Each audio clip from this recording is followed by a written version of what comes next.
தற்போது அந்த அண்மை செய்தியை பார்த்துக் கொண்டிருக்கிறோம். திமுக கொங்கு நாடு மக்கள் தேசிய கட்சி இடையே கூட்டணி உடன்பாடு கையெழுத்தாகியிருக்கிறது. தோழமை கட்சிகளுடன் திமுக இரண்டாம் கட்ட பேச்சுவார்த்தையை இன்று தொடங்குவதாக அறிவித்திருந்த நிலையில்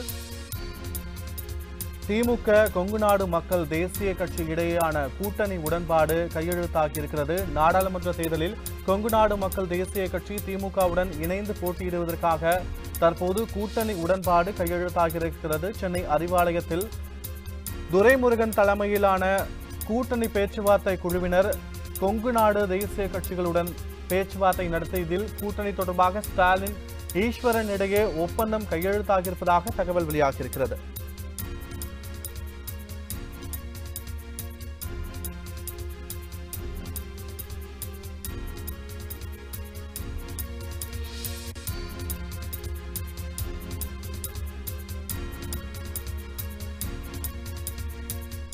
வரும் நாடாளுமன்ற தேர்தலில் திமுக தனது தோழமை கட்சிகளுடன் இணைந்து கூட்டணி அமைத்து போட்டியிடப் போவதாக அறிவித்த நிலையில் தனது தோழமை கட்சிகளை கூட்டணி கட்சிகளாக மாற்றுவதற்காக தொடர்ந்து பேச்சுவார்த்தையில் ஈடுபட்டு வருகிறது.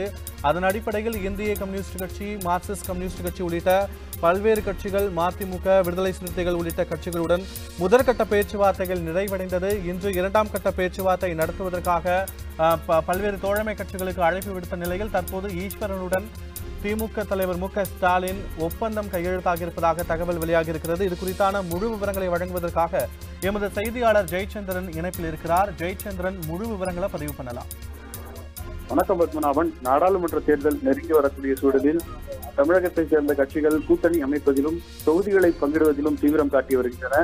அதன் அடிப்படையில் திமுக தரப்பில் திமுக கூட்டணி இடம்பெற்றிருக்கக்கூடிய தோழமை கட்சிகளோடு தொடர்ச்சியாக திமுக பொருளாளர் துரைமுருகன் தலைமையில் கூட்டணி பேச்சுவார்த்தைகள் நடைபெற்று வந்தது. அதன் முதல் கட்டமாக கடந்த வாரம் திமுக காங்கிரஸ் இடையே கூட்டணி ஒப்பந்தம் செய்யப்பட்டு அவர்களுக்கு 10 தொகுதி ஒதுக்கப்பட்டிருந்தது. அதற்கு அடுத்த கட்டமாக இந்திய யூனியன் முஸ்லீம் லீகிற்கும் தொகுதி உடன்பாடு ஏற்பட்டு அவர்களுக்கும் ஒரு தொகுதி ஒதுக்கி அந்த ஒப்பந்தமும் கையெழுத்தாகி இருந்தது.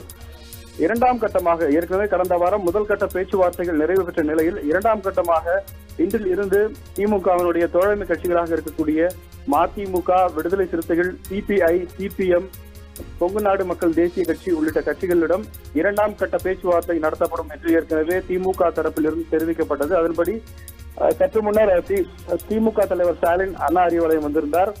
அதனைத் தொடர்ந்து கொங்கு நாடு மக்கள் தேசிய கட்சியின் பொதுச் செயலாளர் ஈஸ்வரன் மற்றும் அவருடைய கட்சியின் முன்னணி நிர்வாகிகள் சென்னை அண்ணா அறிவாலயத்தில் வந்திருந்தார்கள். முதலில் திமுக பொருளாளர் துரைமுருகனுடன் பேச்சுவார்த்தை நடத்திய அவர்கள் அந்த பேச்சுவார்த்தையில் ஒரு முடிவு ஏற்பட்டதை தொடர்ந்து திமுக தலைவர் ஸ்டாலினை தற்போது சந்தித்திருக்கிறார்கள். இந்த சந்திப்பின் போது கொங்கு நாடு மக்கள் தேசிய கட்சிக்கு திமுக தலைமையிலான கூட்டணியில் ஒரு இடம் ஒதுக்கப்பட்டிருக்கிறது. அந்த ஒப்பந்தம் கையெழுத்தாகியிருக்க நிலையில் இன்னும் சற்று நேரத்தில் அவர்கள் செய்தியாளர்களை சந்திக்கவிருக்கிறார்கள். இதில் கூடுதல் தகவலாக பார்க்கிற போது கொங்கு நாடு மக்கள் தேசிய கட்சி தரப்பிலிருந்து பொள்ளாச்சி தொகுதியை தங்களுக்கு ஒதுக்க வேண்டும் என்று கேட்கப்பட்டிருப்பதாகவும் அது கிட்டத்தட்ட அவர்களுக்கு வழங்கப்படுவதற்கான அதிக வாய்ப்புகள் இருப்பதாகவும் திமுக தரப்பிலிருந்து நமக்கு தெரிவிக்கப்பட்டிருக்கிறது. ஜெயச்சந்திரன், அவர்களுக்கு எத்தனை சீட்டுகள் ஒதுக்க வாய்ப்பு இருக்கிறது? இது மட்டும் இல்லாமல் மற்ற கட்சிகளுக்கும் அழைப்பு விடுத்து இருக்கப்பட்ட நிலையில் வேற ஏதேனும் கட்சிகளும் அங்கு தயார் நிலையில் இருக்கிறார்களா பேச்சுவார்த்தைக்காக? பத்மநாபன், இன்றைய தினம் 2 கட்சிகளுடன் பேச்சுவார்த்தை நடத்த திமுக தரப்பில் திட்டமிடப்பட்டுள்ளது. முதல் கட்டமாக கொங்கு நாடு மக்கள் தேசிய கட்சியுடன் பேச்சுவார்த்தை நடந்து கிட்டத்தட்ட பேச்சுவார்த்தை முடியும் தருவாயில் இருக்கிறது. ஒப்பந்தமும் கையெழுத்தாகியிருக்கிறது. இன்னும் சற்று நேரத்தில் அதை அதிகாரப்பூர்வமாக அவர்கள் செய்தியாளர் சந்திப்பிலும் தெரிவிக்கவிருக்கிறார்கள். அதனைத் தொடர்ந்து இன்று மாலை விடுதலை சிறுத்தைகள் கட்சியோடு பேச்சுவார்த்தை நடக்கும் என்றும் சொல்லப்படுகிறது. விடுதலை சிறுத்தைகள் கட்சியின் தலைவர் திருமாவளவன் தலைமையிலான குழுவினர் இன்று மாலை 4 மணி அளவில் அண்ணா அறிவாலயம் வருவார்கள் என்று எதிர்பார்க்கப்படுகிறது. முதலில் காலையே திட்டமிடப்பட்டிருந்தாலும் சில காரணங்களால் இன்று மாலை பேச்சுவார்த்தை நடைபெறும் என்று சொல்லப்பட்டிருக்கிறது. விடுதலை சிறுத்தைகள் கட்சியின் தலைவர் திருமாவளவன் தலைமையிலான குழுவினரோடு திமுக பொருளாளர் துரைமுருகன் தலைமையிலான குழுவினர் தொகுதி பங்கீடு தொடர்பாக பேசவிருக்கிறார்கள். விடுதலை சிறுத்தைகள் தரப்பிலிருந்து அதிகபட்சமாக 3 தொகுதிகள் வரை கேட்கப்படுவதாக தகவல்கள் கிடைத்திருந்தாலும் கூட திமுக தரப்பிலிருந்து அந்த தொகுதிகளை ஒதுக்குவது தொடர்பாக இன்றைய தினம் பேசி விடுதலை சிறுத்தைகள் உடனான கூட்டணியில் கூட இன்றைய கூட இறுதி செய்யப்படலாம் என்ற ஒரு தகவலும் கிடைத்திருக்கிறது. இன்னொரு கூடுதல் தகவலாக பார்க்கிற போது குஜராத் சட்டமன்ற உறுப்பினர் ஜிக்னேஷ் மேவானி தற்போது சென்னை தேனாம்பேட்டையில் அமைந்திருக்கக்கூடிய அண்ணா அறிவாலயம் வருகை தந்திருக்கிறார். இன்னும் சற்று நேரத்தில் அவர் திமுக தலைவர் ஸ்டாலினை சந்திக்கவிருக்கிறார்.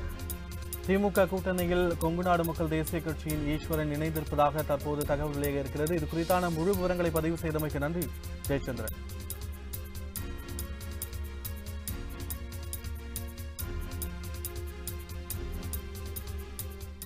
உண்மை செய்திகளை உங்கள் கண்முன் கொண்டு வரும் காவிரி நியூஸின் யூடியூப் சேனலை சப்ஸ்கிரைப் செய்யுங்கள். நொடிக்கு நொடி நாட்டு நடப்புகளை தெரிந்து கொள்ள kaverinews.tv, Facebook, Instagram, Twitter போன்ற சமூக வலைதள பக்கங்களோடு எப்போதும் இணைந்திருங்கள்.